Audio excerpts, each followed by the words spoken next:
नमस्कार मंडळी, स्वागत आहे तुमचं माझ्या एका नवीन यूट्यूब व्हिडिओमध्ये.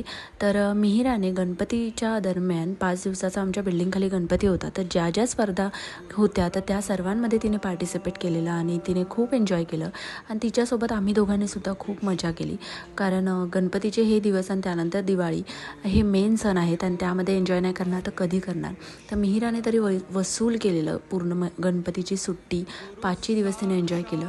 आणि विसर्जनाच्याच दिवशी आम्ही गेलेलो आमचे म्हणजे माटुंग्याचे आणि परेलचे गणपती बघायचा आम्ही प्लॅन केलेला. तर अनायसे आम्हाला परेलला एका फ्रेंडची ओळख निघाली. तर आम्हाला त्याने लालबागचे गणपतीसुद्धा दाखवले. तर व्हिडिओ अगदी शेवटपर्यंत बघा, जेणेकरून तुम्हालासुद्धा जर तुम्ही नवीन असाल, आता परेल, लालबाग आणि दादरसाठी किंवा माटुंग्यासाठी कोणीही नवीन राहिलेलं नाही आहे. गणपती म्हटलं की डोळ्यासमोर उभं राहतं ते लालबाग, परेल हे लाईनमध्ये उभं राहतं. तर त्यामुळे मला नाही वाटत की कोण नसेल गेलं. तरीसुद्धा जर तुम्ही माटुंग्यामध्ये आलात आणि जर ह्या गणपतींना नसाल आलात तर तुम्ही नक्की इथे विजिट करा. खूप छान छान गणपतीच्या मूर्ती आहेत. आणि माटुंग्याच्या गणपतींचं एक विशेष मला सांगावंसं वाटतं की अजिबात लाईन नसते, गर्दी नसते. ओपन मंडप असतो, ओपन गणपतीचं तुम्ही दर्शन घेऊ शकता. कोणत्याही प्रकारची तुम्हाला तिथे लाईन लावायची नाही आहे. आणि खूप छान प्रसादसुद्धा तिथे भेटतो. त्यामुळे मी माझ्या कॉलेज डेजपासून मी माटुंग्याचे गणपती दरवर्षी बघते. आणि मी फक्त मिहिरा पोटात असताना एकदाच प्रेग्नेंट असताना मी मिस केलेले, पण नंतर मी दरवर्षी हे गणपती बघितलेले आहेत. तर मी ह्या वर्षीसुद्धा आली आहे. आणि लास्ट इयर मी व्लॉगिंग नव्हतं केलेलं, व्लॉग्स नव्हते काढलेले, त्यामुळे मी नसेल दाखवलं. पण ह्यापासून पुढच्या म्हणजे प्रत्येक वर्षी मी माझा गणपतीचा व्लॉग ठरलेला असेलच. आणि माटुंग्याचे हे जे गणपती आहेत ते सगळे साऊथ इंडियन लोकांचे आहेत आणि खूप छान आहेत. आणि हा जो गणपती आहे स्पेशली मला खूप आवडतो, जो की आहे महेश्वरी उद्यानच्या सर्कलला. आणि ह्याचं जे दर्शन आहे म्हणजे फेस पण उभा आहे, प्लस ह्याचं दर्शन एकदम आरामात करायला देतात, काहीच तुम्हाला घाई करत नाहीत. तिकडे दर्शन केल्याच्या नंतर आम्ही ऑलमोस्ट 11 वाजलेले. मग आम्ही इथे डोसा खाल्ला. आणि मी कॉलेजपासून इथे डोसा खाते, त्यामुळे मी बऱ्याच वर्षांनी आलेली, तर त्यामुळे राहुलला म्हटलं की इथे आपण डोसा खाऊया. आणि त्यानंतर मग आम्ही परेलचे गणपती बघण्यासाठी निघालेलो. परेलचे आम्ही पहिल्यांदा बघणार होतो नरेपाकचा गणपती.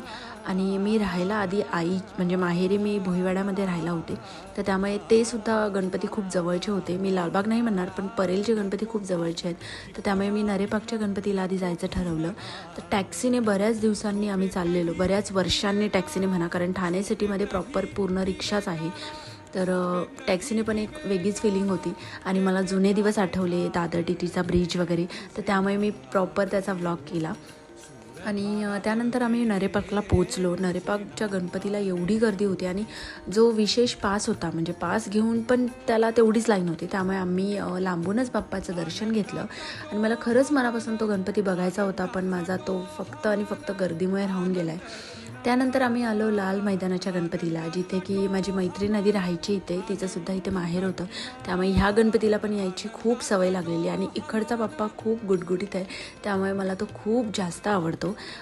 परेलला आलात तर परेलला बरेचसे गणपती आता तुम्हाला बघायला भेटतील, पण नरेपाक आणि लाल मैदान हे खूप छान आणि एक छानच अशी मूर्ती असते असं मला तरी वाटतं. पण ह्या वर्षी जेव्हा मी पुढे गेले, लक्ष्मी कॉटेज गणपती आहे, परळचा विघ्नहर्ता आहे, हा जो आहे तो लक्ष्मी कॉटेजचा गणपती आहे. एवढी छान आणि सुबक मूर्ती आणि प्लस हाईटसुद्धा जास्त होती.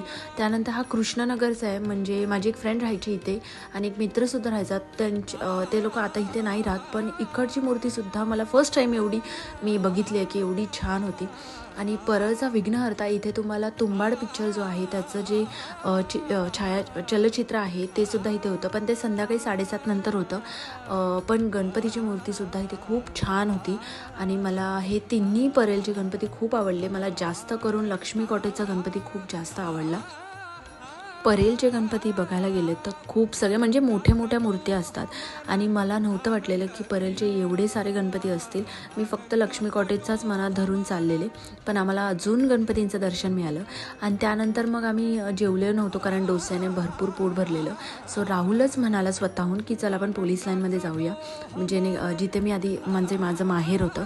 सो आम्ही पोलीस लाईनमध्ये निघालेलो. पोलीस लाईनच्या बाजूचा जो परिसर आहे तो माझ्या पायाखालचा अगदी रस्ता होता, त्यामुळे आम्ही मी खूप जास्त मला या सगळ्या रस्त्याची, या पूर्ण एरियाची आठवण आली आणि मी अक्षरशः प्रत्येक बिल्डिंगचं नाव, दुकानाचं नाव सगळं वाचून राहुलला सांगत होते की अरे किती वर्षांनी मी इथे आली आहे. आणि खूप बदललेली पोलीस लाईन आणि आत्ताची पोलीस लाईन खूप वेगळी आहे, माणसं वेगळी आहेत आणि जे जुने लोक होते ते थोडेफारच आहेत. हे होतं आमचं घर आणि आता तिथे दुसरे राहायला आले आहेत. मग आमच्या इथे मागे जरीमरी आईचं मंदिरसुद्धा होतं, तिथे आम्ही दर्शन घेतलं. त्यानंतर मग माझ्या एका फ्रेंडकडे गणपती होता, तिथे आम्ही पाया पडलो.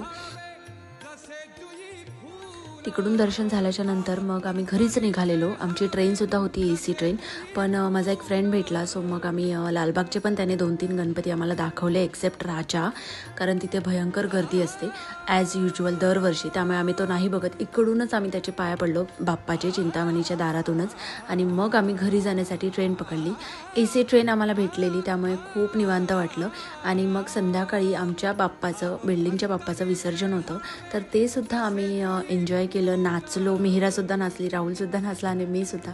त्यामुळे खूप जास्त आमचे गणपतीचे 5ही दिवस आम्ही खूप जास्त एन्जॉय केलं.